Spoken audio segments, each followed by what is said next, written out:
الجزء الثالث والاخير من الحاجات اللي انا خلصتها في شهر يناير، وبصراحه انا مبسوطه ان انا فضيت الجزء ده عشان في تو برودكتس كده حلوين قوي، عايزه انتهز الفرصه واتكلم عنهم.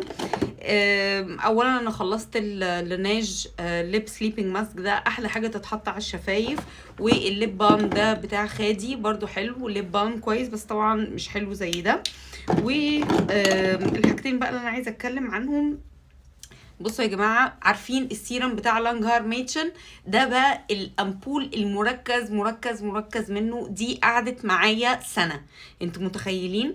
لان انتي يو اونلي نيد وان دروب، بتعملي كده بالظبط، بتاخدي نقطه بتوزعيها على شعرك كله، بيحمي الشعر من الحراره وبيلم هيشان الشعر، وانا بحب احطه اول ما اخرج من الشاور.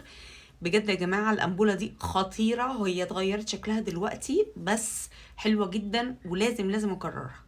سبراي تساقط من لابوتيه ناتشورال، انا يا جماعه ما كنتش متوقعه ان هو روعه كده، مش عايزه احرقه في الفيديو ده، بس انا هعمل ريفيو ان شاء الله على المجموعه كلها بتاعه التساقط، لان المجموعه خياليه كانها مستورده ومش كلام فاضي. ده خطير، ده خطير، وهو فيه روزماري كمان، ده يا جماعه ممتاز ممتاز. قبل الريفيو انصحكم ان انتوا تجيبوه، خطير. وكل شهر وانتوا طيبين.